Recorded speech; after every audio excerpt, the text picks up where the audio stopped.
Hi Rahul, how are you doing? I'm doing great, Rohan. How are you doing? Doing very good as well. Thank you so much.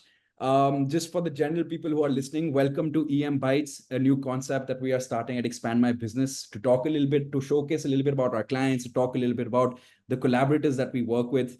And the point of this initiative is to keep podcasts short, crisp, precise, and to get to know, the lighter side or a more personal side of the people that we are speaking with, and to get their point of view for what they feel like the future of the industry holds and hearing it straight from the horse's mouth. So thank you for tuning in. Rahul, thank you so much for being a part of our first podcast that we are launching at Expand My Business. It's really, really a pleasure to have you. And, before I begin with certain questions, just for the general audience out there. So I've known Rahul for about close to almost 2 years now. He's one of the few people that I've met who I have liked in my first interaction itself. And I still remember when I saw him at a site, somebody introduced me to him, and I think what I thought would be a 5 minute conversation ended up being about like a 2 hour conversation. And the only Yeah. reason why it got shut was because the event that we had gone for, it was shutting down, and those guys themselves like, yaar bhai abhi nikal jao, time ho gaya, end of story, please you can coordinate and network somewhere else. So Rahul, I think ultimate respect and absolutely love what you are building. I think you're one of the most genuine people that I have met who is building a company, and it's a pleasure to see how your company has grown, how you have grown as a person as well. So welcome to EMBytes, and thank you so much for being our first participant on to the podcast. Thank you so much. Thank you so much, Rohan, for the kind words. Honestly, it has been a pleasure to know you as well. And I have huge respect for what you have built at Expand My Business. I think you guys are doing great. So more power to you guys. And equally excited, to be on this podcast and share my thoughts. Thank you so much. Thank you so much, Rahul. So Rahul, I think, of course, for starters, we'll probably just understand a little bit about why don't you tell us a little bit about why don't you tell us a little bit about Rahul Arora, and why don't you tell us a little bit about what Intervue is solving at the moment, and a little bit of a description about your business. Got it. So my name is Rahul. I'm the founder of Intervue.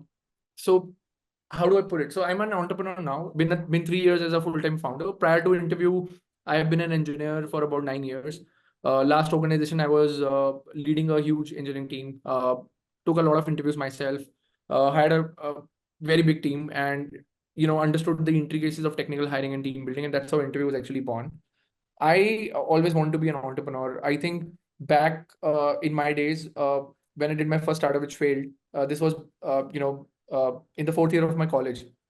It failed, and it taught me a lot of lessons. Back then I didn't know how to program or write code, and I had outsourced the tech of my very first company to another company, and that was the biggest mistake. Kind of foolish to do, but that's how you learn, right? So I became a programmer for about 8 to 9 years, just to know how scalable applications are built, and that's where I am today. So yeah, I'm the founder of Intervue now. Intervue was actually born just because I happen to be a programmer. In my head, I always wanted to be an entrepreneur.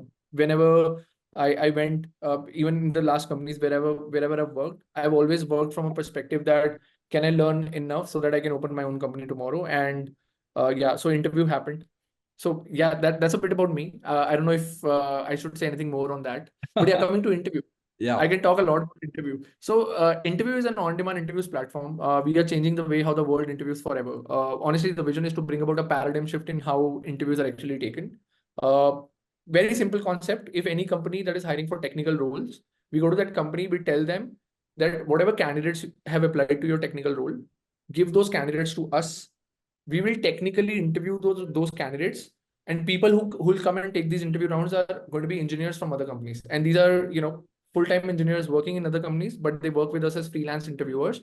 They will interview your candidates, and ultimately we'll tell you who are the best fit candidates. This instantly add two value props on the company table. Firstly, we are able to accelerate their hiring because we take thousands of interviews every day. For any company to be able to do that, it'll take them several different months. The second bit is that it saves them a lot of bandwidth because they don't have to speak to all the candidates. They speak to the ones that are actually shortlisted by us. And yeah, that's how Intervue has been running since the last 3 years. So No, fantastic, yeah. I think referring back to you being an entrepreneur back in your last year of college, I bet you wish you had a platform like EMB to help you solve that problem as well. But coming on to a little bit about Intervue. So we have been using Intervue for almost a full year right now, and very personally speaking, very happy with the results that we have gotten from it. I think the way that you have your concept of when you initially told me that it's Fang and Mang developers, and you have standardized the way that maybe after a few years you'll probably be making JDs redundant overall, because the way that you guys are currently working with your business processes is more about skill sets and rubrics with respect to what skill sets the client is looking for, or the hiring person is looking for. So I think that's a very interesting take on it. And again, personally speaking, we have learned quite a bit from your platform and have improved a lot of our processes. And like I said, we are also your client, and we've had some great experiences. But thank you so much for telling us a little bit about yourself and a little bit about the company. I'll start off with a little, questions around which I think you might have already answered. But your journey, it began with significant experiences at companies like Paytm and Deutsche Telekom.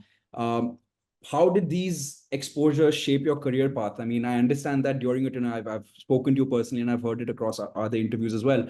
But during your tenure in these companies, that is when you actually face this challenge of conducting multiple interviews. And this led you to actually start working on the beta version of today, what we perhaps know as Intervue. But how did this idea come to you, and why was that the reason for why it shaped your career path to where you are today?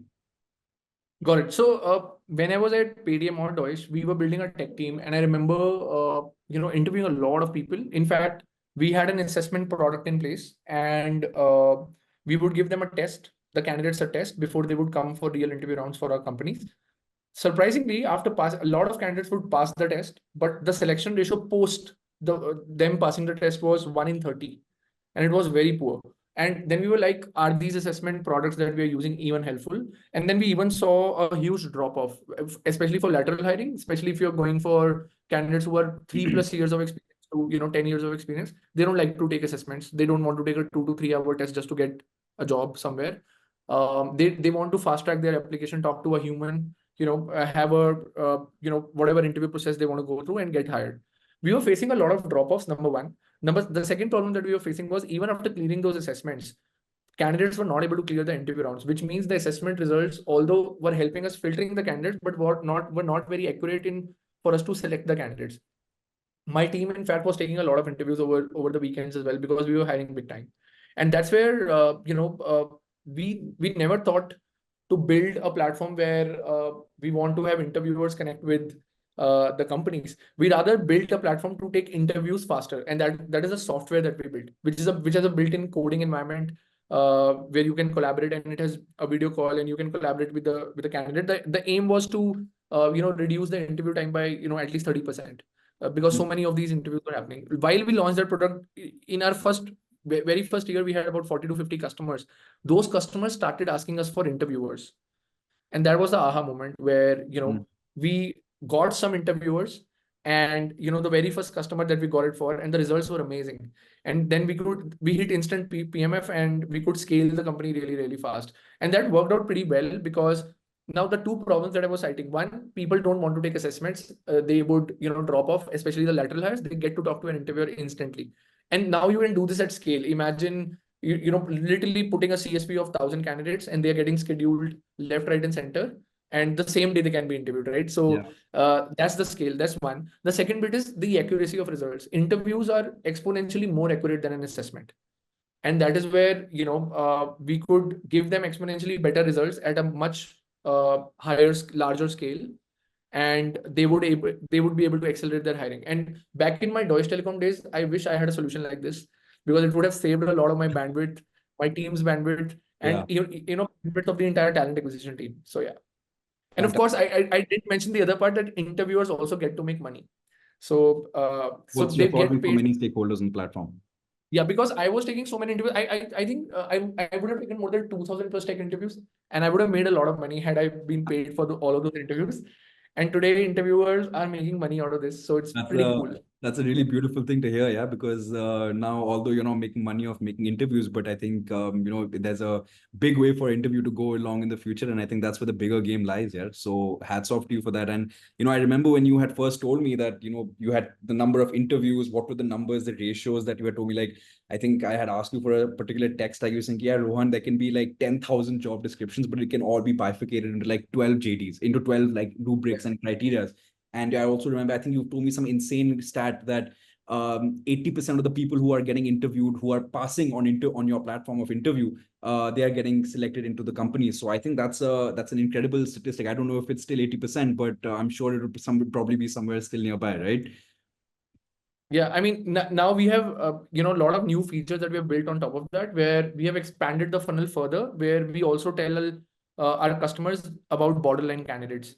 And those are the candidates that they can take a bet on. Let's say, we meet a lot of companies where, the quality of sourcing may not be good. And initially they would give us a set of like 100 candidates, and majority of their candidates would end up being rejected. And now they're left in the middle of nowhere. Like their funnel is over. They have to start again, right?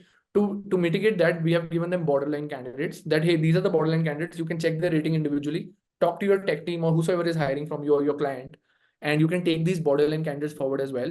Maybe because some companies actually are inclined towards hiring for a candidate who does not know a particular skill set, but might, fit the bill, the budget, the location, etc. Other, aspects of hiring a candidate rather than just technical aspect, right? So borderline candidates help us address that gap. So yeah, I mean, the experience has improved further as well with the introduction of this feature. That's fantastic. And I think these are all driven by client insights. So, anything to kind of make product be a lot better. So I think it's only heading in the positive direction. So, congratulations to you on that. Coming back to what you were talking about, a platform like this existing. So, even when we initially chatted, we were also, looking at exploring other platforms. And I think I've seen a rise of quite a few platforms that have come in the last 3 years, who are trying to solve something similar. Some competitors that are very large in this same space are companies such as Carrot and HackerRank, right? So during your journey, when you were kind of thinking about doing, starting Intervue, did you explore your competitors on other platforms that were also offering similar interview services? And if so, what did you exactly learn from them, and how did these insights influence your approach and to become, to create and develop what is Intervue.io today? I'll give you an honest answer. HackerRank, I've been a user of HackerRank in my last organization. Honestly, I think HackerRank works pretty well for early stage entry level hiring, because it's good for filtering, especially when you're going to a campus, etc. I won't say it's very accurate for lateral hiring. Coming to Carrot, I had not heard about Carrot until we started Intervue and pivoted the whole thing to becoming an interviewer marketplace. We only got to know about Carrot 4 months into that whole marketplace was launched. And the whole idea was so novel for us that, we kept thinking that we are first and we are first in this category. We are still first in the category in how we are approaching this. Carrot, of course, introduced the category to the world. So kudos to them for doing that, but we are doing a better job because the innovation that we bought in, just because of the rubrics, the skills, how the pairing works, how the interviews are actually paired, and how the quality is maintained. For us, quality is tangible, and how the quality is maintained is very, very different from how a Carrot operates. There are also stark differences between us and Carrot, where we would give the onus of designing the interview itself to the organization, and the platform gives you the technical capability. It is productized in a way where every organization has a capability to design their own interview round by selecting certain set of rubrics, and those rubrics have been thought through while we've injected those rubrics onto the platform. Whereas Carrot has Carrot specific interview.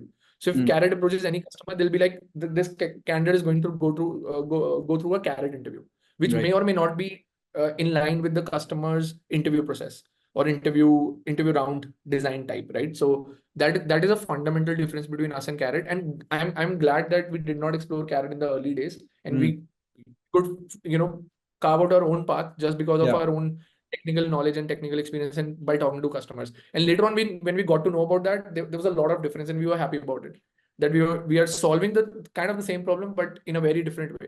So That's good to hear. I think it's really important for us to understand when is the right time to look at competitors, because I think it clouds a lot of judgment plus creates a lot of bias into what we are trying to achieve in our company, right? So, thank you for a very honest answer. Usually, people would say that, I'm better than my competitors. This, that. Right? It's okay to acknowledge that your competitors are big. They're there for a reason, right? And it's not like it's a winner takes all market. So, thank you for honestly telling us about that. Coming to a very important stakeholder onto the platform, you were already, mentioning them before, the interviewers itself, right? Yeah. So, giving a personal example, so at Expand My Business, when we initially started onboarding suppliers, obviously there was nobody who was like, who is kaun hai aap, kaun hai EMB, nahi pata, ye sab, काफी चीजें बोलते थे. But over time, when we started kind of showing them the value proposition in terms of that we're not there just to help you make money, but we're also solving a lot of different aspects in this entire value chain that were earlier broken in the entire system of outsourcing. And slowly, when that started picking up, right, what initially the struggle that we faced in facing our, in onboarding our first 200 agencies, after that, it became kind of a snowball effect where today we are standing at, we have close to about 4,000 agencies who are just in the wait list, right? We've understood what kind of agencies we want to work with, what is the kind of selection criteria. We have a very strict kind of quality, criteria when we onboard these guys, and close to only 10% of agencies actually make it through the entire process, right? So coming to your interviewers in this in a similar fashion, what do you really think motivates these interviewers to be part of your platform? And how challenging was it initially, to in the initial stage, to find people who align with what Intervue is solving for, the kind of productization or standardization that you are bringing about to this entire industry? What was that struggle like initially to onboard the interviewers? So honestly, initially, when we launched this whole thing, because we had to pivot, we got few people from our circle only to become interviewers, because we knew them personally, and we knew they are great engineers. So they'll make, best interviewers on our platform, and some of them are still there with us, right? So that's how it was. And then we introduced a referral program where one interviewer would refer two more interviewers, and then we'll vet them, and that's how we scaled. But ultimately, when we had to scale and get a lot of supply, we started doing. Honestly, I've not gone out and done marketing campaigns to just attract interviewers. It was few of my posts that you can see on my LinkedIn as well that I've done, and it attracted some 5,000 interviewer signups easily. And I think the primary thing was that every interviewer could relate to the fact that everybody thought that, oh, they should be paid to take interviews because it's such an extra thing that they would do. Obviously, organizations include it as a part of their job, but it's such an extra thing because when you do it over and over again, twice or thrice a week, or even twice, some people I know do take interviews 2 or 3 times a day also. They think that they should be paid, and they connected with the problem, and they felt the need to sign up that, oh, finally we're getting paid to take interviews. So I mean, that's one thing for sure. I think there's a second bit to it as well. I think as programmers, all of us, when we are discussing tech, there's this feeling that we are learning more, we are evolving more by asking those questions. Our knowledge is getting shared, and most of the good interviews that I've seen happening on the platform are mere discussions, right? They're technical discussions, and that is the exchange of ideas, right? So people get to learn a lot as well as they're earning alongside. So that I think these are the two big motivations why an interviewer would want to be a part of Intervue. Interesting. And, I think this question would probably be a little bit more, I think you've recently seen a lot of personal success and personal, personal stardom, if for lack of a better word. But by being featured on Shark Tank and, famously picking up money from an entrepreneur that, I think if not every startup founder probably looks up to, and now probably the entire India as well, considering how they have turned the company around, right? Of course, the company that I'm talking about is Zomato, and the gentleman in nature I'm talking about is Dipinder Goyal. So, how was your experience over Shark Tank? What was it like? What was your experience like, and what did it kind of catapult you towards to where you are today?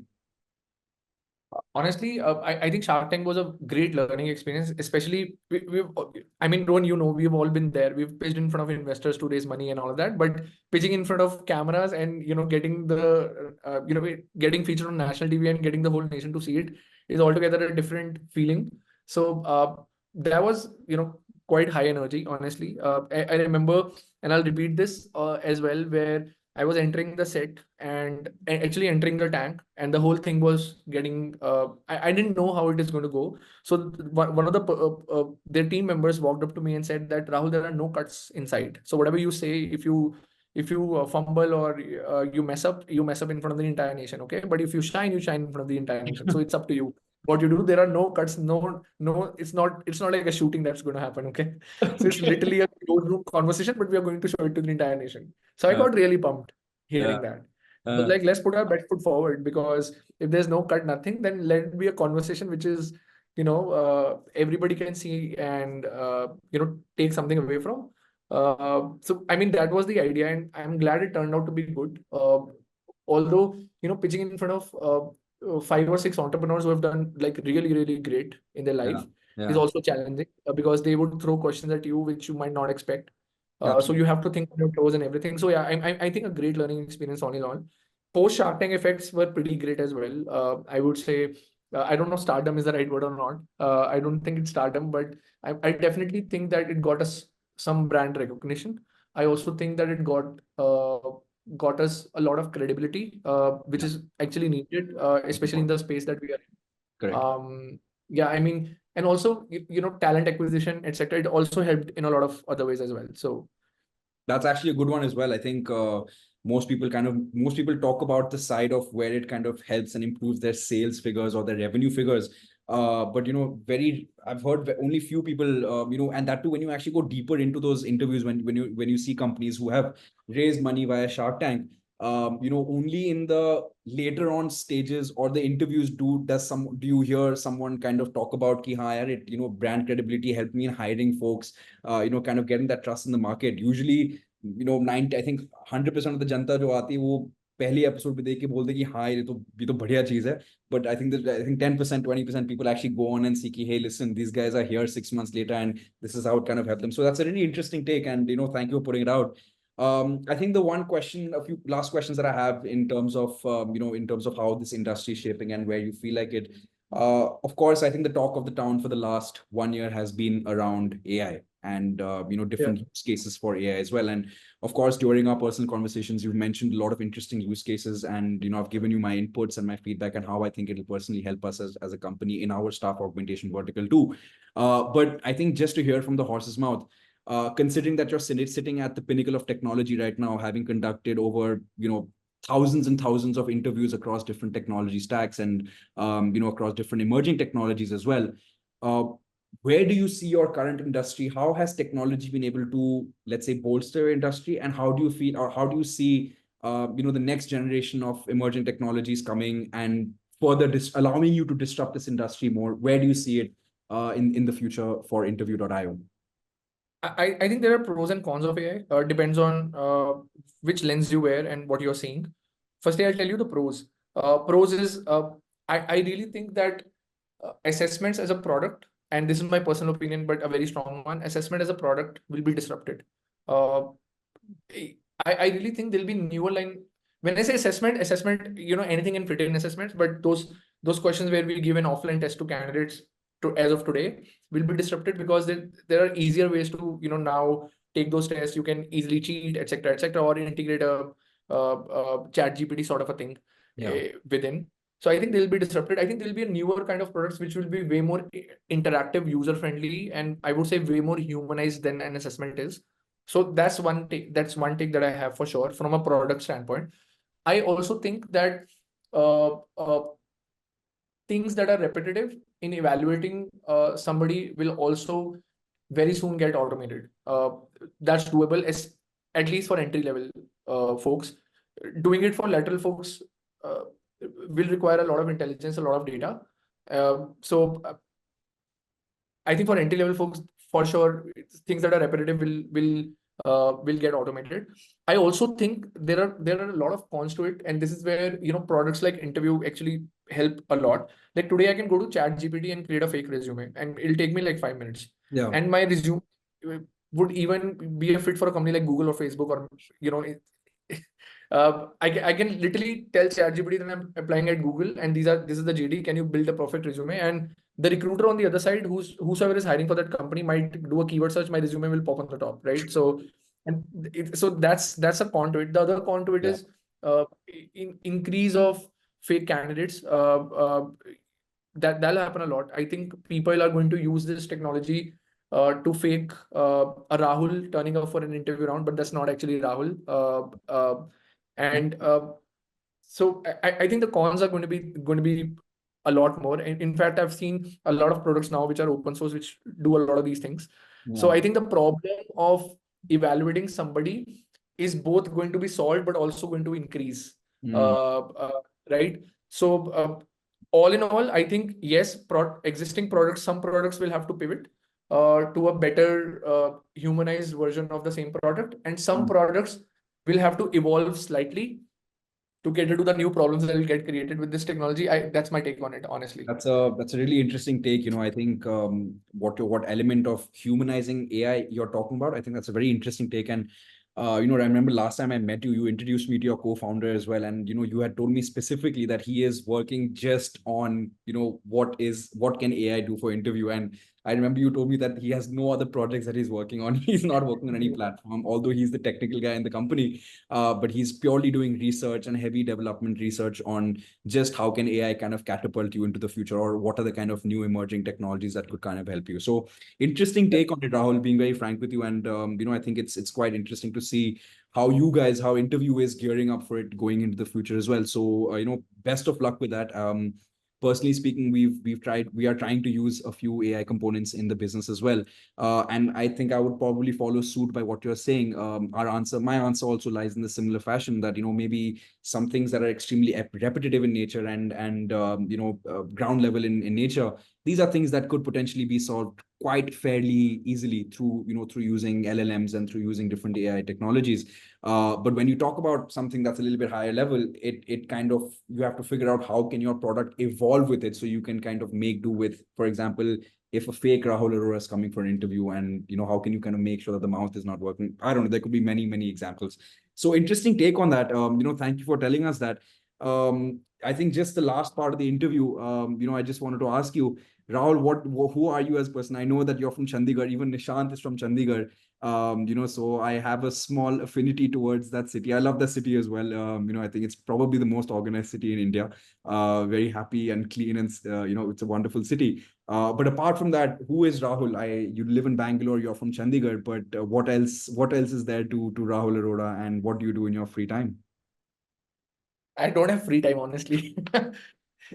I don't Recreational know. activities. Let's put it that way.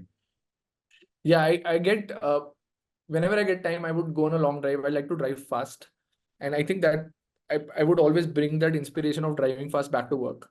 All my analogies, even at work, and probably maybe people at work might be sick of hearing that, are all around driving fast and how you can get that customer fast and get that business fast, or how to deal with the competition like that. It's all around driving fast. So yeah, I mean that's Always. there. Yeah. So that's what gives that is what gives me the rush. I don't know, in the last 3 years, honestly, I don't know if I've done anything apart from, building Intervue. There's no free time. I think you would relate to it as a founder as well yourself. But that's how it has been, honestly.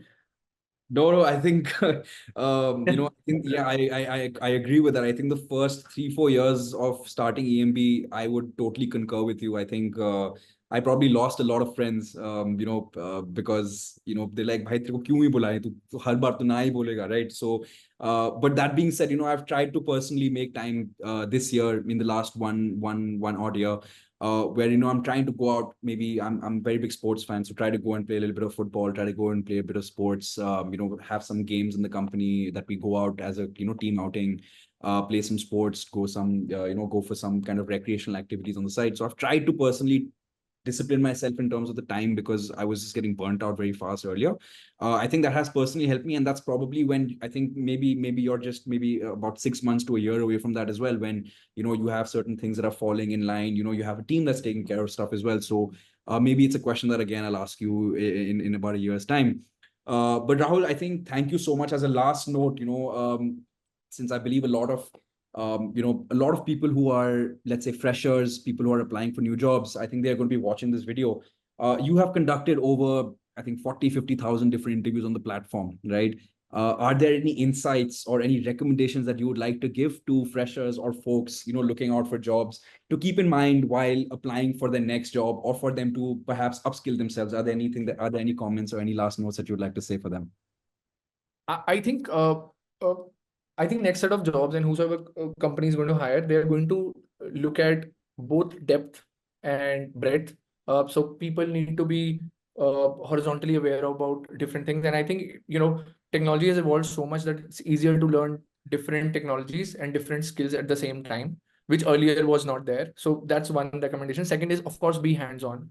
I think there's no place today for a person who's not hands-on, just knows things at the surface level. I don't think they're employable today. So yeah, be hands-on, know about horizontal, I would say breadth, and of course vertical depth, which will come, yeah, while you're being hands-on. I also think people who are young and trying to get a job in the market, or trying to explore, they should, to be hands-on, they should explore internship opportunities. I think more and more people are now aware of that. And I've seen a lot of college students go for internship, even starting first year itself. That's a change that which earlier used to be just third year, fourth year. Now it started to happen from first year onwards. But I think that's a change that I would say I would ask anybody and everybody to follow. Like, start pursuing it from the first year itself. I think that's very important, and it's super easy to learn things these days. And of course, adopt all the new LLMs or technology that are there in the market. Start using it in your day-to-day. Even if you're in college or at work, start using that, because that will anyway in future integrate with your work. And if you don't know them today, it'll become very, very hard to catch up on the market tomorrow. So yeah. Interesting. Yeah, I think I totally 100% agree with what you're saying. I think vertical depth is something that a lot of people miss out on nowadays. Knowing things from over the top, but not going to the depth of it. Because I think when you go to the depth of it, I think all your other questions are actually answered. And coming back to the point that you were making earlier as well, the best interviews that I have seen on the platform, not just on interview.io, but even the interviews that we have had over here, they have been less about skill set questioning, but more to do around a discussion of what you have achieved and what was your experience like. Why did you make certain decisions the way that you did? So totally agree with you. Thank you so much for your tips, for your insights, for having a word with us. Really, really do appreciate it. And I think I'm speaking on behalf of not only Expand My Business, but anybody who knows you and anybody who will get to know you in the future, that you're truly a gem of a person. Wishing you the best of luck. And I think sky is the only limit. Kya pata sky bhi kya bol raha. I think there is no limit for how much Intervue can grow. And I wish you nothing but the best, you and your team. Of course, if there are any things that you would like to add on, or anything that you would like to do with us, more than happy to hear. And thank you so much for coming on to the first episode of EMBytes. Wish you a very good day. Thank you so much. Thank you so much, Rohan. You've been very kind with your words today. Thank you so much, honestly, and pleasure is all mine. I think I had really enjoyed this conversation, and wish you all the best too. I think Expand My Business has been growing really, really fast, and I have a lot to learn as an entrepreneur from you guys. I think you're achieving great heights. So thank you so much, and kudos to you guys. Ditto. Thank you so much, yaar. Take care, Rahul. Take care.